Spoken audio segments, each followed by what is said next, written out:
할렐루야. 오늘은 11월 26일 화요일입니다. 오늘도 정시 매일 예배를 통해 경건의 일상을 살아가시는 우리 큰믿음 유신교회 모든 성도님들 사랑하고 축복합니다. 다 함께 사도신경으로 우리의 신앙을 고백하며 하나님 앞에 나아가겠습니다.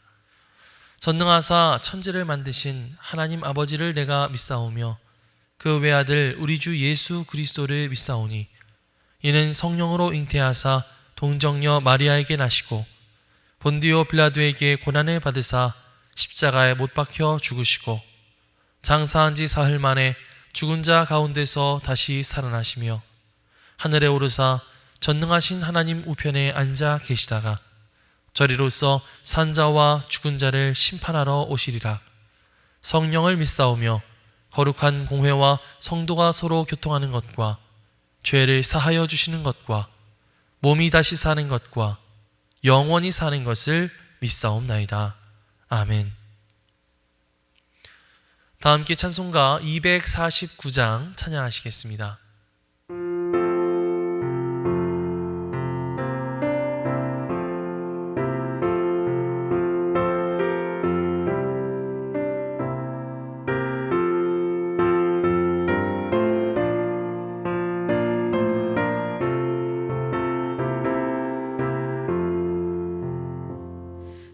사랑하는 자 다 찬송하리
오늘 하나님께서 우리에게 주시는 말씀은 요한계시록 4장 1절로 4절까지의 말씀입니다. 이 일 후에 내가 보니 하늘에 열린 문이 있는데 내가 들은 바 처음에 내게 말하던 나팔 소리 같은 그 음성이 이르되 이리로 올라오라. 이후에 마땅히 일어날 일들을 내가 네게 보이리라 하시더라.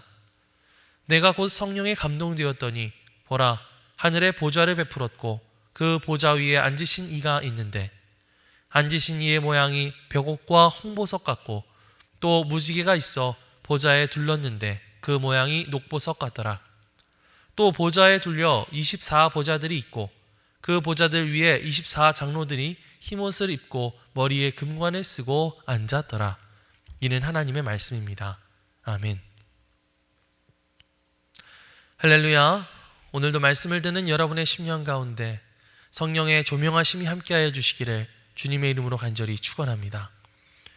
지난 시간 우리는 요한계시록 2장과 3장 말씀을 통해서 소아시아의 7교회에 주시는 예수님의 말씀을 살펴보았습니다. 주님은 각 교회를 책망하시거나 권면하시면서 영적인 싸움에서 승리하게 될 승리자들에게 주실 그 영광스러운 상을 약속하셨죠. 그리고 나서 사도 요한이 보게 되는 이 환상의 장소가 바뀌게 되는데요. 오늘 우리가 읽은 4장 말씀에서부터는 이제 이 땅에서의 교회의 모습에서 벗어나 하나님의 통치와 영광의 중심이 되는 하늘나라에 대한 환상을 보게 됩니다. 오늘 요한이 본 그 하늘의 장면을 함께 따라가 보면서 그 모습들이 오늘 우리에게 무엇을 가르치고 있는지 깨달을 수 있는 그런 저와 여러분들 되시기를 주님의 이름으로 간절히 축원합니다. 먼저 우리 1절 말씀을 함께 읽겠습니다. 이 일 후에 내가 보니 하늘에 열린 문이 있는데 내가 들은 바 처음에 내게 말하던 나팔 소리 같은 그 음성이 이르되 이리로 올라오라. 이후에 마땅히 일어날 일들을 내가 네게 보이리라 하시더라. 아멘. 요한이 눈을 들어서 하늘을 보니까 어떤 문이 있는데 그 문이 활짝 열려 있었습니다. 자, 그 문은 어떤 문이었을까요? 바로 하나님께서 계시는 하늘나라로 향하는 문이었죠. 하나님께서 계시는 천상의 세계, 영적인 세계로 향하는 그 문이 활짝 열려 있는 것입니다. 자, 그런데 처음에 들었던 그 나팔 소리 같은 음성, 누구죠? 네, 바로 예수 그리스도의 음성이 들려오다라는 것입니다. 이리로 올라오라. 이후에 마땅히 일어날 일들을 내가 네게 보이리라.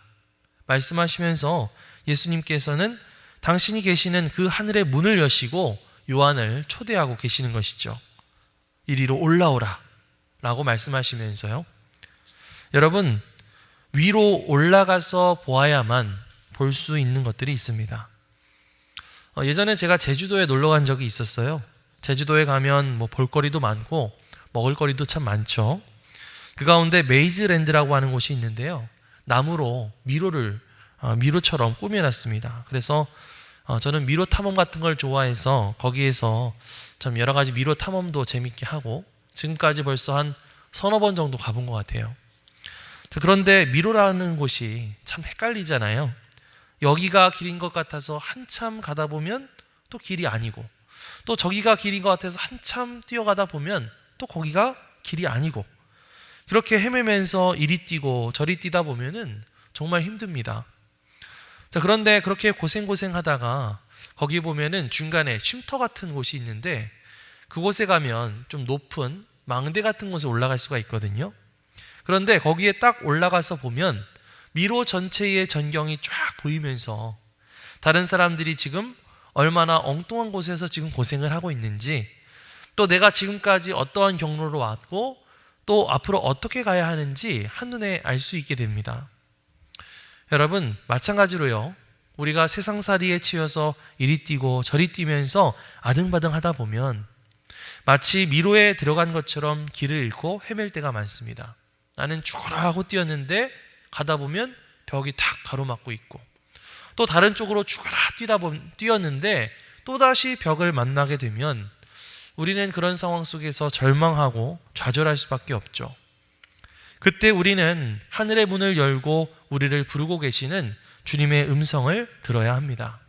이리로 올라와. 여기에서 올라와서 보면 다 보일 수 있어. 여기에 올라와 보면 네가 앞으로 어떤 방향으로 가야 할지 알 수 있어. 내가 너에게 그 길을 보여줄게. 이렇게 말씀하시면서 우리에게 그 하늘문을 열고 우리를 기다리고 계신다는 것이죠. 우리가 세상살이에 이리저리 치이고 앞길이 보이지 않아서 답답하고 또 답이 뭔지 몰라서 참 절망스럽게 느껴질 때 우리가 이 세상에서의 관점이 아니라 하나님께서 계시는 그 하나님의 관점에서 그 문제들을 바라보게 된다면 비로소 우리는 그 가운데 길이 열리고 답이 보이게 되는 역사를 경험하게 될 줄 믿습니다. 혹시 여러분 가운데 참 인생에 답이 보이지 않아서 답답하게 느끼시는 분이 계십니까? 성령의 도우심으로 우리가 하나님의 존전에 올라갈 수 있게 해달라고 그렇게 기도하시기 바랍니다. 우리가 하나님의 눈으로 또 하나님의 마음으로 이 세상을 바라볼 수 있게 해달라고 기도하시기 바랍니다. 그렇게 기도할 때에 보이지 않던 것들이 보이게 되는 역사, 이해하지 못했던 것들이 깨달아지게 되는 역사, 그런 역사를 경험할 수 있는 저와 여러분들이 되시기를 주님의 이름으로 간절히 축원합니다. 자, 그렇게 해서 하늘의 열린 문을 통해서 올라가게 된 사도 요한은 어떤 장면을 보게 되었을까요? 2절과 3절 말씀을 함께 보겠습니다. 내가 곧 성령에 감동되었더니 보라, 하늘의 보좌를 베풀었고 그 보좌 위에 앉으신 이가 있는데 앉으신 이의 모양이 벽옥과 홍보석 같고 또 무지개가 있어 보좌에 둘렀는데 그 모양이 녹보석 같더라. 아멘. 자, 사도 요한은 그 하늘에 올라가서 그곳에 어떤 아름다운 보좌가 있는 것을 보게 됐습니다. 그리고 그 위에 앉으신 어떤 분을 보게 되었는데요. 그 모습을 설명해 놓은 것을 보니까 벽옥과 홍보석과 같이 아름다웠다. 그리고 그 가운데 무지개가 둘러져 있었다. 이렇게 말하고 있죠. 벽옥이라고 하는 것은 어떤 투명한 아름다움, 또 홍보석은 붉게 빛나는 영광을 나타내는 것입니다. 그러니까 벽옥은 거룩함을 상징하는 것이고 홍보석은 심판과 구원의 속성을 상징하는 것이다. 이렇게 말할 수 있겠습니다. 자, 그런데 이런 아름다운 모습을 지니신 분이 과연 누구실까요? 네, 바로 하나님이신 것이죠. 거룩하신 하나님, 모든 만물을 심판하실 수도 있고 구원하실 수도 있는 능력을 가지신 분, 바로 하나님이십니다. 하나님의 보좌 주위에는 또 녹보석과 같은 아름다운 무지개가 둘러져 있었다고 말했는데요. 무지개는 노아의 대홍수 이후에 다시는 홍수로 인류를 심판하지 않겠다라고 하는 하나님의 약속을 상징하는 것이라고 할 수가 있겠죠. 하나님은 이 세상을 다스리시고 또 심판하실 수 있는 분이시지만 동시에 우리에게 은혜와 자비를 베푸시는 분이라고 하는 사실을 우리는 알 수가 있는 것입니다. 사도 요한이 올라오기 전에 그가 머물던 세상은 온갖 혼란과 어려움들이 많던 땅이었습니다. 그 땅에는 예수 믿는 사람들에 대한 박해도 있었고 여러 가지 우상 숭배와 성적인 타락이 만연되어 있었죠. 뭔가 무질서하고 혼돈에 빠져 있는 그런 곳이었습니다. 그러나 요한이 예수님의 부르심을 받아 하늘로 올라가게 되었을 때 그 위에는 여전히 그 아름다운 보좌 위에 앉아서 이 세상을 다스리고 계시는 하나님의 모습이 있었다고 하는 사실이죠. 여러분, 이 세상을 바라보면서 살아가다 보면 참 낙심할 일들이 얼마나 많습니까? 신앙 지키면서 살아가는 것이 참 힘들게 느껴질 때가 있고 양심을 지키며 선하게 살아가려는 이 노력들이 물거품이 되어버릴 때도 있습니다. 나도 뭔가 이런 세상에서 살아남기 위해서는 다른 사람들처럼 적당히 거짓말하고 적당히 악해지고 적당히 죄를 지어야만 할 것 같다는 그런 무언의 압박감들이 우리를 짓누르곤 하죠. 여러분, 그럴 때 우리는 하늘을 올려다 보아야 합니다. 하늘 위에 보좌에 앉으셔서 고고하게 우리의 모든 삶을 내려다보시고 지금도 여전히 우리의 모든 역사와 인간의 모든 삶을 주관하고 계시는 하나님을 바라보아야만 합니다. 그러면서 결국 하나님께서 이 모든 것을 바로잡으실 것이다. 하나님께서 이 모든 것들을 가장 선한 길로 이끌어 가실 것이다 라고 하는 그런 마음 가운데 확신과 신뢰를 갖게 될 때에 우리는 이 어려운 세상을 살면서 중간에 엇나가지 않고 계속해서 하나님께서 기뻐하시는 선택, 하나님이 기뻐하시는 길을 걸어가게 되는 것이죠. 오늘 함께 기도하고 또 하나님의 말씀을 나누는 가운데 보좌 위에 앉아 계신 그 영광의 하나님, 그 영광의 하나님을 다시 한번 바라볼 수 있게 되는, 또 그 하나님을 의지하여 다시 한번 힘내어 살아갈 수 있는 그런 저와 여러분들이 되시기를 주님의 이름으로 간절히 축원합니다. 자, 그렇게 하늘로 올라가 영광의 보좌를 바라보게 되었던 사도 요한은 뒤이어 그 보좌를 둘러싼 다른 보좌들을 발견하게 됩니다. 4절 말씀을 함께 보겠습니다. 또 보좌에 둘러 24보좌들이 있고 그 보좌들 위에 24장로들이 흰옷을 입고 머리에 금관을 쓰고 앉았더라. 아멘.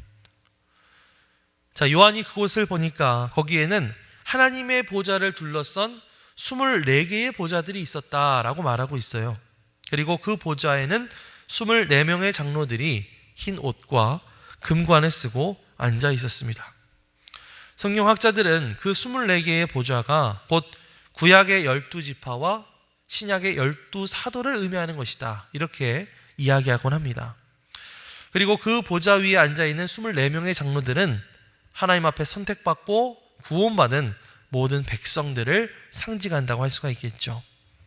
자, 그런데 그 장로들이 지금 뭘 입고 있을까요? 흰 옷을 입고 있죠. 또 머리에 무엇을 쓰고 있을까요? 네, 금관을 쓰고 있습니다. 자, 이 흰 옷과 금관은 과연 무엇을 의미하는 것일까요? 흰 옷이라고 하는 것은 예수 그리스도의 보혈로 씻음받은 성결과 거룩함을 의미하는 것이고, 이 금면류관이라고 하는 것은 승리의 상징인 것이죠. 그러니까 예수 그리스도를 믿는 믿음으로 인해서 거룩해진 성도, 그리고 끝까지 그 믿음의 경주, 믿음의 여정을 다 마치고 마침내 승리한 성도, 그 성도들이 앉아있는 곳이 바로 그 24개의 보좌들인 것이죠. 여러분, 우리의 삶은 믿음의 여정을 달리는 경주, 레이스와 같습니다. 우리는 모두 하늘에서 받게 될 금관, 금면류관을 바라보며 달리는 선수들입니다. 고린도전서 9장에서 사도 바울은 이렇게 말하죠. 이기기를 다투는 자마다 모든 일에 절제하나니 그들은 썩을 승리자의 관을 얻고자 하되 우리는 썩지 아니할 것을 얻고자 하도라. 아멘. 여러분은 하나님께서 주실 그 아름다운 승리자의 관을 바라보면서 오늘 어떠한 삶을 사시겠습니까? 때로 살다가 보면 여러 가지 고난거리들도 생기고 힘겨운 도전 앞에 서게 되는 그런 경우들도 있습니다. 그러나 모든 일에 최선을 다해 내게 주어진 길 묵묵히 달려가게 되었을 때 그 끝에서 우리를 반겨주실 그런 주님의 모습을 기억하시기 바랍니다. 나에게 깨끗하고 아름다운 옷을 입혀주시고 머리에 금관을 씌워주시면서 칭찬해 주실 그 주님의 상급을 기대하시기 바랍니다. 그런 마음 가지고 오늘 하루도 우리에게 맡겨주신 사명 힘써 감당하고 또 절제하는 마음으로 내 삶을 하나님 앞에 올려드릴 수 있는 그런 저와 여러분들이 되시기를 주님의 이름으로 간절히 축원합니다. 아멘. 기도하겠습니다. 사랑과 은혜가 풍성하신 아버지 하나님, 오늘 말씀을 통해 하늘의 문을 열어주시고 보좌에 앉으신 하나님의 영광을 바라보게 하심에 감사를 드립니다. 미로와 같은 현실 속에서 주님의 관점을 구하게 하시고 성령의 도우심으로 우리의 길을 바르게 인도하여 주옵소서. 믿음의 경주를 끝까지 달리며 주님이 예비하신 면류관을 바라보는 소망의 삶을 살게 하소서. 우리의 모든 삶이 하나님께 영광을 올려드리는 그런 예배자가 되기를 간절히 소망하며 감사드리며 예수님의 이름으로 기도드립니다. 아멘. 하늘에 계신 우리 아버지여, 이름이 거룩히 여김을 받으시오며 나라가 임하시오며 뜻이 하늘에서 이루어진 것 같이 땅에서도 이루어지이다.